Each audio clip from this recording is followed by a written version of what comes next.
News at 5 में बड़ी खबर इस वक्त की आपको दे दें। एकनाथ शिंदे महाराष्ट्र के नए वजीर आला होंगे। बड़ी खबर, महाराष्ट्र की सियासत में बड़ा उलटफेर हुआ है। महाराष्ट्र की तरक्की के लिए आगे आई हैं शिंदे का बयान। साबिक वजीर आला फडणवीस और एकनाथ शिंदे की प्रेस कॉन्फ्रेंस अभी इस वक्त जारी है। मुश्तरका प्रेस कॉन्फ्रेंस में बहुत बड़े ऐलानात हुए हैं। साबिक वजीर आला देवेंद्र फडणवीस ने खुद बाकायदा अपनी प्रेस कॉन्फ्रेंस में ऐलान किया कि एकनाथ शिंदे महाराष्ट्र के सीएम बनेंगे बीजेपी की हिमायत से। तो आज शाम एकनाथ शिंदे हलफ लेंगे वजीर आला का। फडणवीस ने बाकायदा अपनी प्रेस कॉन्फ्रेंस में ऐलान किया कि बीजेपी एकनाथ शिंदे की हिमायत करती है और एकनाथ शिंदे महाराष्ट्र के वजीर आला होंगे। महाराष्ट्र के वजीर आला होंगे एकनाथ शिंदे। कहा जा रहा था कि एकनाथ शिंदे डिप्टी सीएम बन सकते हैं, लेकिन बीजेपी ने बाकायदा ऐलान कर दिया। बीजेपी ने कहा कि बीजेपी अपनी पूरी हिमायत करती है एकनाथ शिंदे और उनके शिव सैनिकों की, जो अलग होकर आए हैं। शिवसेना का जो तरीकेकार था, शिवसेना के जो गाइडलाइंस थी बाला साहब ठाकरे की, उसके खिलाफ शिवसेना काम कर रही थी, जिसकी वजह से वो काम नहीं कर पा रहे थे। एकनाथ शिंदे ने कहा कि उनके साथी और वो मौजूदा सरकार के साथ काम नहीं कर पा रहे थे क्योंकि ख्यालात नहीं मिलते, जिसकी वजह से हमें अलग होना पड़ा है।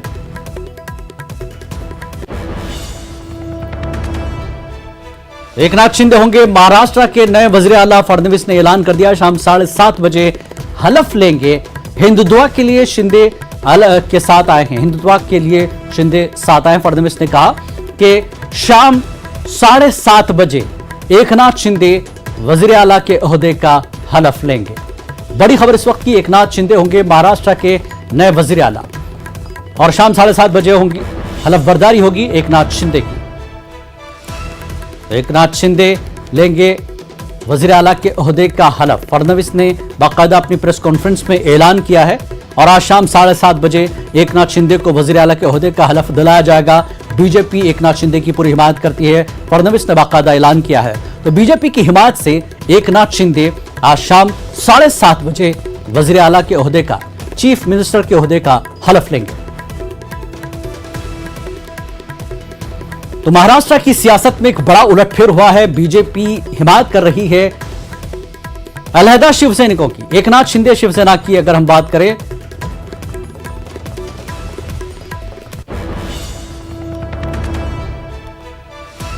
तो फडणवीस काबीना का नहीं होंगे सहायक। और बड़ी खबर यही कहा जा रहा था कि अगर एकनाथ शिंदे वजीर आला होंगे तो फडणवीस क्या होंगे, तो फडणवीस काबीना का नहीं होंगे हिस्सा। बड़ी खबर, बीजेपी फूंक फूंक कर कदम रख रही है। बाकायदा उन्होंने एकनाथ शिंदे की हिमायत की। बीजेपी की हिमायत से एकनाथ शिंदे वजीर आला तो होंगे, लेकिन फडणवीस काबीना में नहीं होंगे। यह अहम खबर है कि फडणवीस काबीना का हिस्सा नहीं होंगे।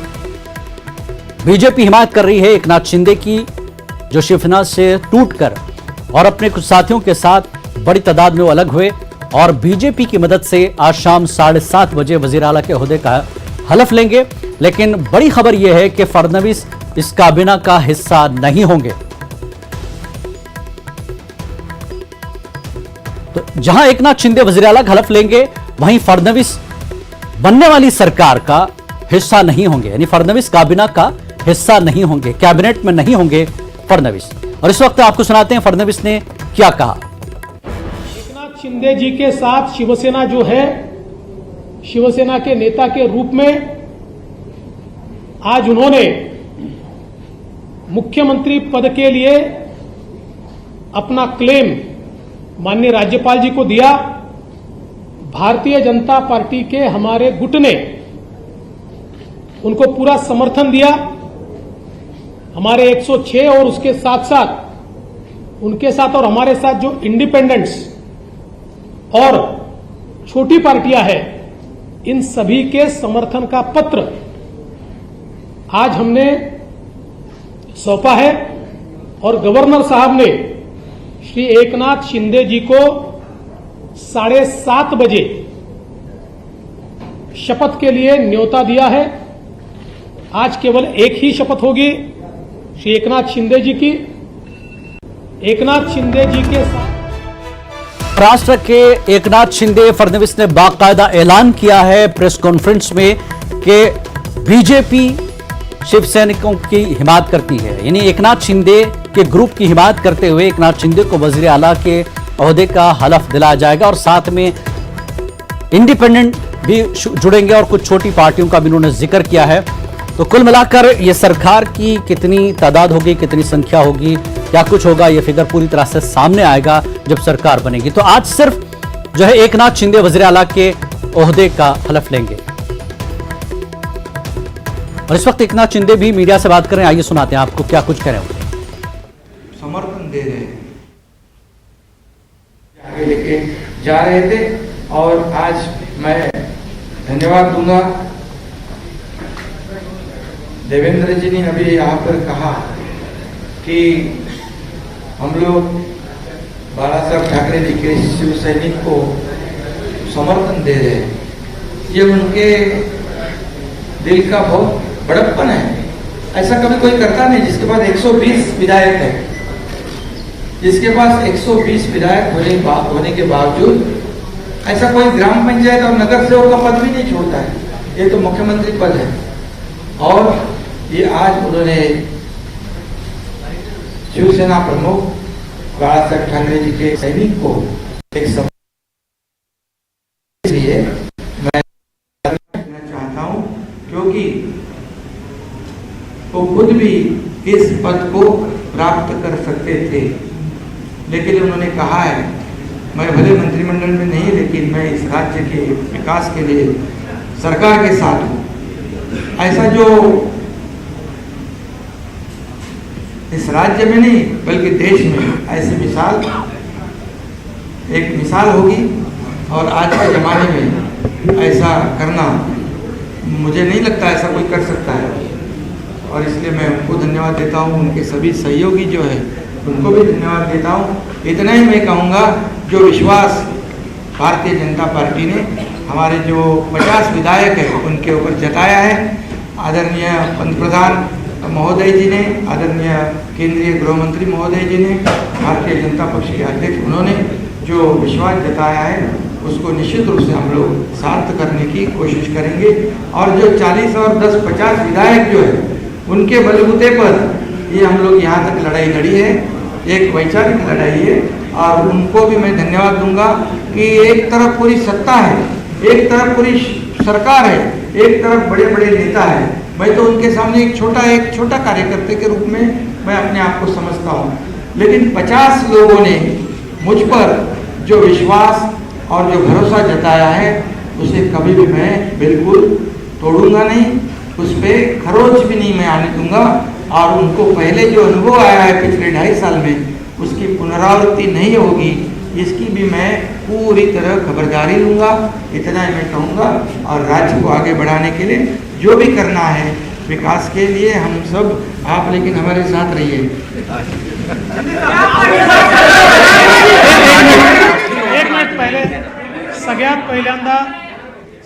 पहिल्यांदा आपल्या माध्यमातून मी आमच्या तमाम कार्यकर्त्यांना विनंती करणार आहे, पाऊस खूप आहे, मांडव टाकलेला नाही आहे, कोणाला निमंत्रण जाऊ शकत नाही आहे, त्यामुळे छोटा शपथविधी सोहळा होत असल्यामुळे सगळ्या कार्यकर्त्यांची मी माफी देखील मागतो। भाजपचे असतील, एकनाथजींसोबत असलेले शिवसेनेचे असतील की कोणालाही प्रवेश या ठिकाणी मिळणार नाही, त्यामुळे कोणी इथे येण्याचा प्रयत्न करू नये असंही मी आपल्या माध्यमातून त्या सगळ्यांना विनंती करतो।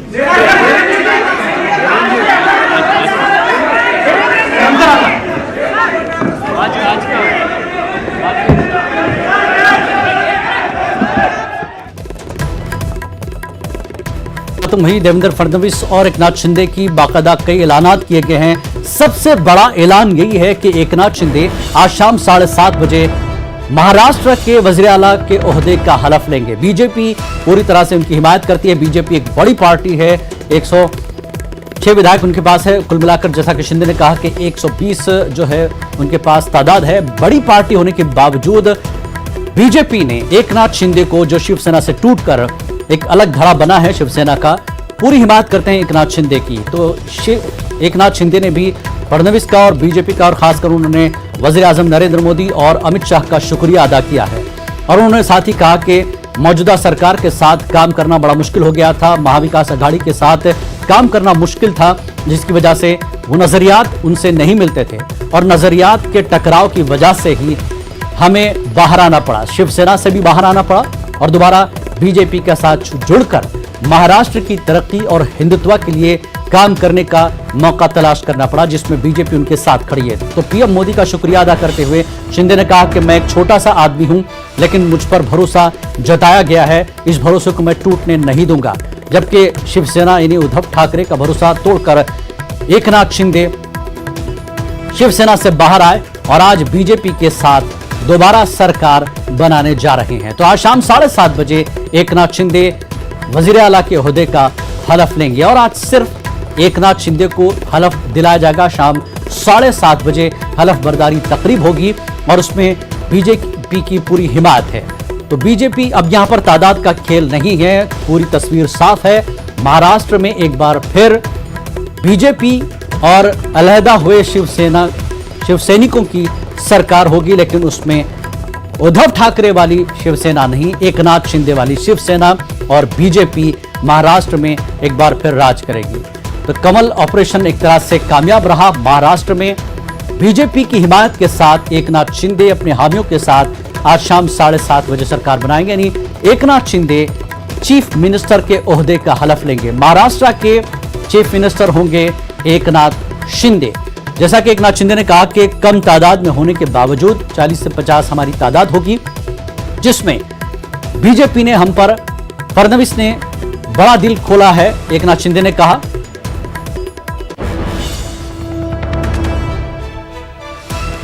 एकनाथ शिंदे होंगे महाराष्ट्र के नए वजीर आला।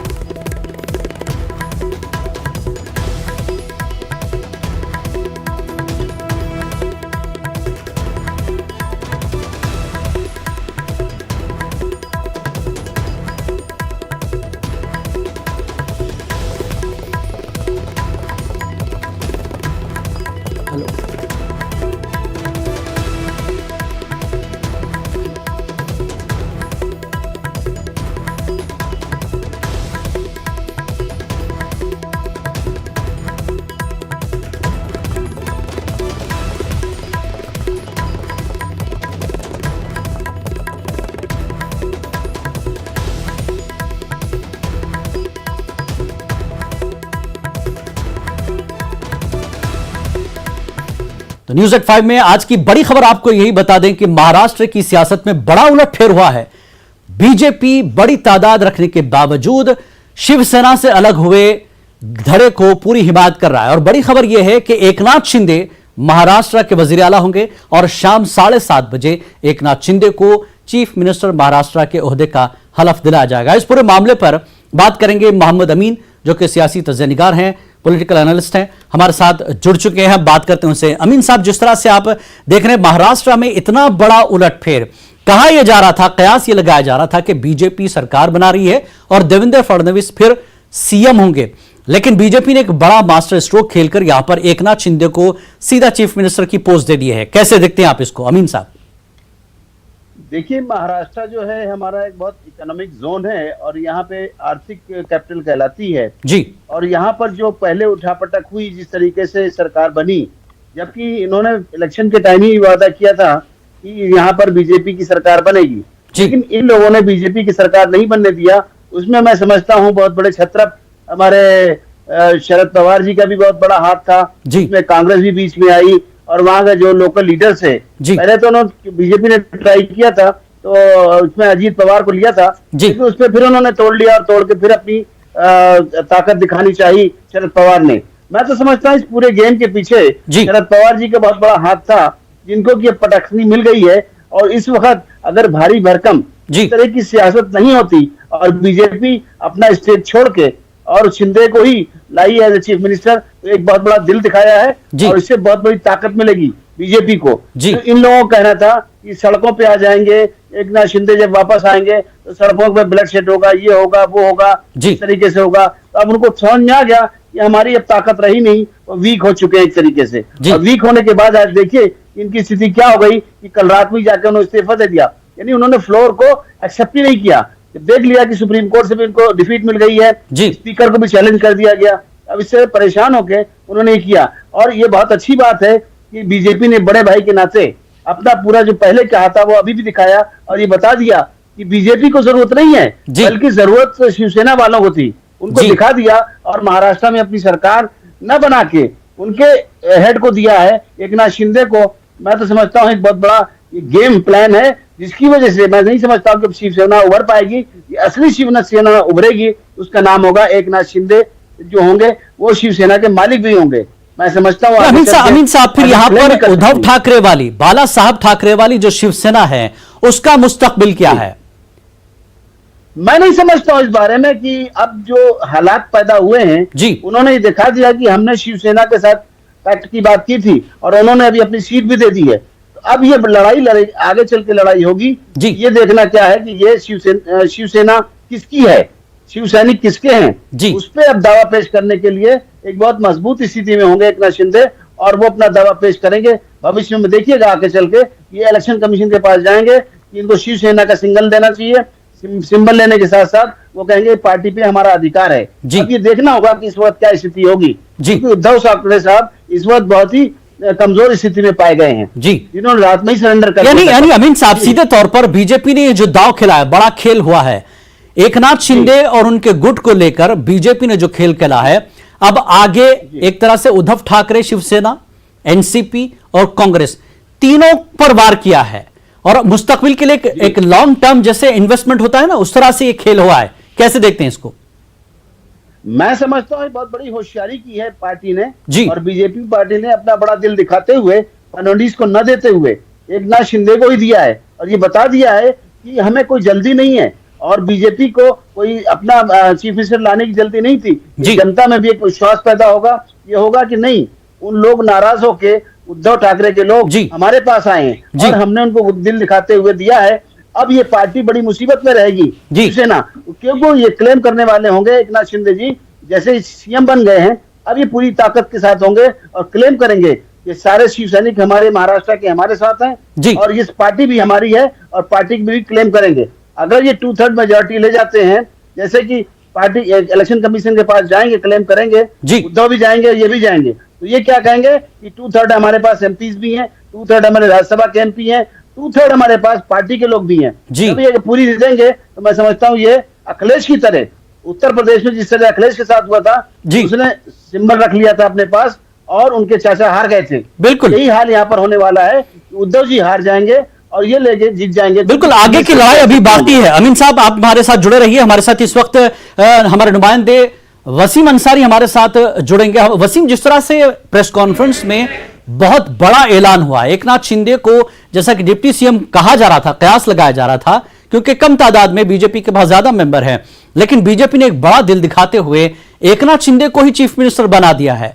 इस उलटफेर का महाराष्ट्र की सियासत पर क्या कुछ असर होगा? वसीम, देखिए, जिस तरह से महाराष्ट्र की सियासत एक करवट से दूसरे करवट ले रही है, साफ तस्वीरें बयां कर रही है और हर दिन एक नया पेंच देखने को मिलता है। जिस तरह से सरप्राइज किया है, अब जिस तरह से बीजेपी की बैठक हुई, इस बैठक में निर्णय लिया गया कि एकनाथ शिंदे को मुख्यमंत्री पद की शपथ दिलाई जाएगी और हम उसका समर्थन करेंगे। तो इससे एक अहम बात ये सामने आती है कि पहले तो जो सड़कों पे शिव सैनिक है, वो जो उतर कर अपना विरोध प्रदर्शन करने वाले थे, वो उनमें कहीं ना कहीं शांत हो जाएंगे। साथ ही जिस तरह से अब जो सत्ता में थे उनके साथ, कभी एकनाथ शिंदे के साथ, अब वो उनके अपोजिशन में होंगे। जब उनके अपोजिशन में होंगे तो किस तरह की रणनीति होगी, एकनाथ शिंदे बेहतर तरीके से जानते हैं, क्योंकि 2.5 साल उनके साथ काम किया है। तो ऐसे में उनको पता है कि किसकी क्या कमियां हैं, उसको भी देखते हुए बीजेपी ने इस तरह का निर्णय लिया। साथ ही उद्धव ठाकरे जो लगातार बीजेपी के विरोध में अपनी नाराजगी जाहिर करते रहे पिछले 2.5 सालों में, तो उन्हें भी शांत करने की कोशिश यहाँ पे साफ तौर पे दिखाई दे रही है। जिस तरह से अब भी एकनाथ शिंदे कहते हैं कि मैं शिवसेना के साथ मुझे उद्धव ठाकरे से किसी भी तरह की कोई परहेज नहीं है, उनके साथ मुझे कोई नाराजगी नहीं है।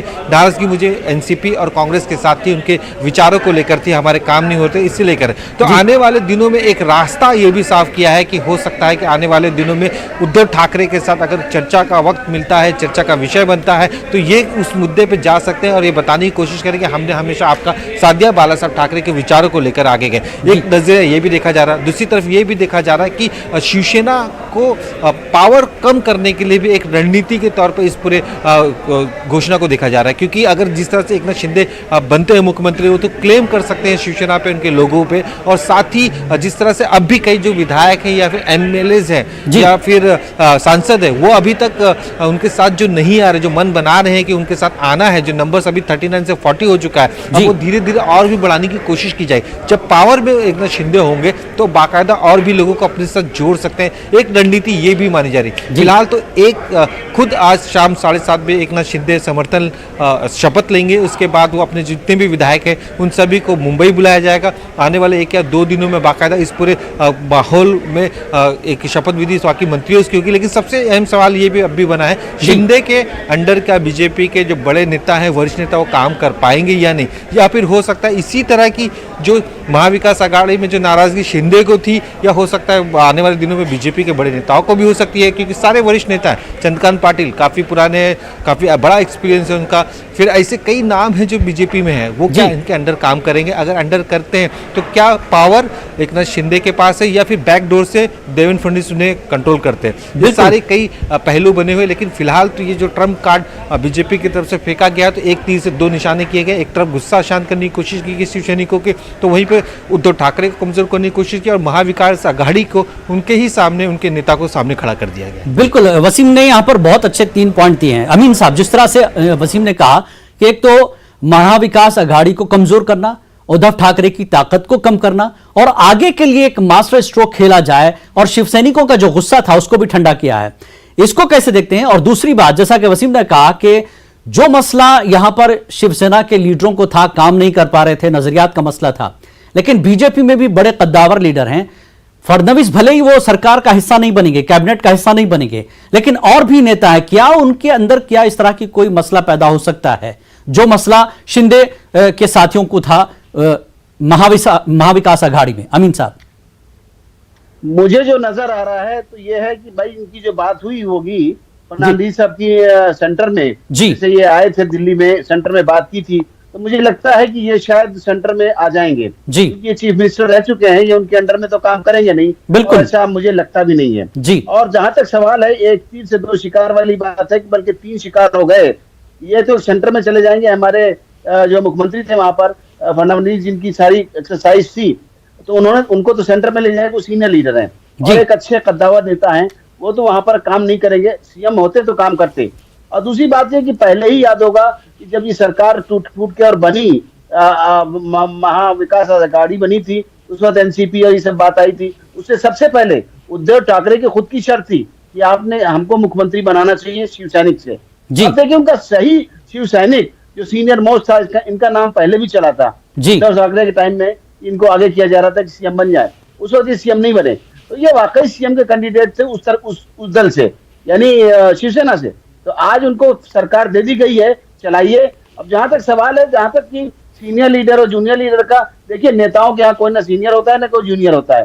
सवाल इस बात का है, पार्टी डिसिप्लिन पार्टी है बीजेपी पार्टी, और डिसिप्लिन के नाते जो बीजेपी हाईकमांड कहेगा अपने वर्करों से, अपने मंत्रियों से, या जो रह चुके हैं, तो उनको कोई भी और भी जगह दी जा सकती है। लेकिन जहां तक सवाल है, फडणवीस कैबिनेट का हिस्सा नहीं रहेंगे। आपने जैसा कि कहा कि हो सकता है सेंटर में बुला लिया जाए, मुझे लग रहा है। लेकिन उद्धव ठाकरे ने भी ये पूरी कोशिश की थी कि आप आइए, बात करिए, हम महाविकास आघाड़ी से अलग होने के लिए तैयार हैं। नजरियात की लड़ाई थी, तो उद्धव जो है ठाकरे की इस बात को क्यों नहीं माना गया? बीजेपी के साथ ही जाना क्यों तय किया गया? अगर महाविकास आघाड़ी से अलग हो रहे थे उद्धव ठाकरे, तो लाजमी बात है फिर बीजेपी के साथ ही सरकार बनती। नहीं, ये तो खेल चुके हैं। वो क्या हो रहा था, देखिए सभी ने कहा है, आपने सुना भी होगा, उनके एमएलए ने भी कहीं कहा जी, इसमें पूरा कब्जा जो था पीछे से जी चलाने वाले थे शरद पवार जी। वो की रिमोट के रखा हुआ था उनको। ये बेचारे जो उद्धव ठाकरे साहब थे, इनको कोई अपना एक्सपीरियंस नहीं था, न तो किसी मंत्री पद का था, न इनके बेटे को, न इनको। पहली बार ये लोग आए थे, तो इनको अपने रिमोट कंट्रोल से चला रहे थे, और इन लोगों को बहकावे में रखा हुआ था। इनको ना तो फैसिलिटीज थी, न इनकी बातें मानी जा रही थी, न इनको फंड रिलीज किए जा रहे थे, बल्कि पीछे से शरद पवार अपने को मजबूत कर रहे थे। वो पुराने छत्रप हैं, पुराने मुख्यमंत्री रह चुके हैं, केंद्रीय मंत्री रह चुके हैं, तो उनको पता था कि किस तरह से फंड यूज करना है, क्या करना है। यहाँ पर बीजेपी और शिवसेना के ये अलग धड़े ने खेल दिया है, ठीक है, बड़ा खेल खेला है। अब कांग्रेस और एनसीपी की अगर हम बात करें, तो उनका मुस्तकबिल महाराष्ट्र की सियासत में कितना होगा? क्योंकि अब बीजेपी पीछे हटने वाली नहीं है। अमीन साहब, देखिए पूरे हिंदुस्तान में उनका मुस्तकबिल तो खत्म हो चुका है। जी। वो हमेशा यही जनता को डराते रहे और बताते रहे कि बीजेपी तुमको खा जाएगी, माइनॉरिटीज को, इसको उसको। देखिए शिवसैनिक यही शिवसैनिक है जिन्होंने अभी राज किया 2.5 साल, जी। और कोई भी माइनॉरिटी के लोगों को, किसी और लोगों को परेशानियां नहीं हुई। तो क्या है कि अब ये कांग्रेस का खेल खत्म हो चुका है पूरे हिंदुस्तान में। आप देख रहे हैं धीरे धीरे अब ये बातें इनकी छत्तीसगढ़ जाएंगी। अभी मुझे लगता है राजस्थान में भी एक्टिव हो गए और राजस्थान में भी बात होगी। ठीक है। ये कर नहीं पा रहे किसी काम को, सिर्फ बहकाने के अलावा कोई काम नहीं पूरे देश में। आप देख लीजिए वसीम हमारे साथ है। वसीम, जैसा कि एक चीज भी सामने आ रही है, ये सारा मसला तो हल हो गया। महाराष्ट्र की सियासत में एक जो है बड़ा उलटफेर हुआ, फिर एक नई तस्वीर बनने जा रही है एक नाथ शिंदे के साथ बीजेपी की। अब सवाल यह है कि बीएमसी का इलेक्शन भी आने वाला है। वसीम, कितना बड़ा इम्तिहान होगा उद्धव ठाकरे का अपनी शिवसेना को, बाला साहब की शिवसेना को बचाए रखने के लिए, और कितना समर्थन, कितनी हिमायत एकनाथ शिंदे को, बीजेपी को और बाला साहब। अब लोगों में बड़ा कंफ्यूजन होगा कि हम किस शिवसेना के साथ खड़े।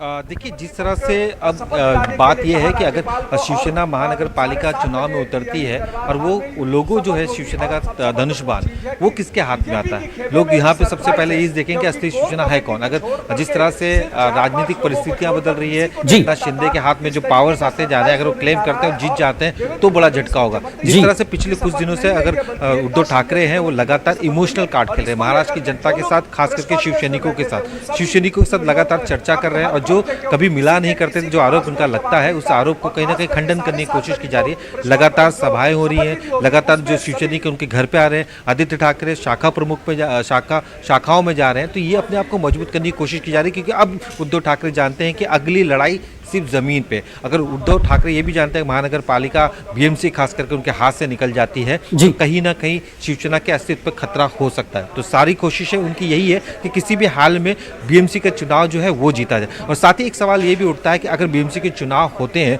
जिस तरह से बीजेपी एक टारगेट बनाकर रखी है कि किसी भी हाल में शिवसेना के उद्धव ठाकरे को हटाना है और वहां पे अपना परचम लहराना है, तो ऐसे वक्त में एकनाथ शिंदे किससे समर्थन देते हैं? क्या वो बीजेपी के साथ चुनावी मैदान में खड़े होंगे या अपने आपको शिवसेना कहने वाले अपने अलग से पार्टी में चुनाव खड़ा करेंगे? ये सबसे बड़ा सवाल फिलहाल तो खड़ा होता है। बिल्कुल बड़ा सवाल अब उद्धव ठाकरे के सामने है कि आगे उनका मुस्तकबिल वो कैसे तय करेंगे। लेकिन ये बात तय हो गई कि अब बीजेपी और शिवसेना से अलग हुए एकनाथ शिंदे की सरकार अब महाराष्ट्र में बनने जा रही है। वसीम, आपका बहुत बहुत शुक्रिया। अमीन साहब, आपने तफसील से रोशनी डाली इस पूरे मुद्दे पर, आपका भी बहुत बहुत शुक्रिया इस न्यूज़ 85 में शामिल होने के लिए। तो नाजरीन, जैसा कि आपने देखा कि महाराष्ट्र में एक सियासत का जो कमल है वो खिलने जा रहा है। तो बहरहाल अब उद्धव ठाकरे का सियासी मुस्तकबिल क्या होगा ये बीएमसी के चुनाव में देखने को मिलेगा। बहरहाल आज शाम 7:30 बजे एकनाथ शिंदे वजीर आला का हलफ लेंगे। न्यूज़ 85 में आज फिलहाल इतना ही। आदाब।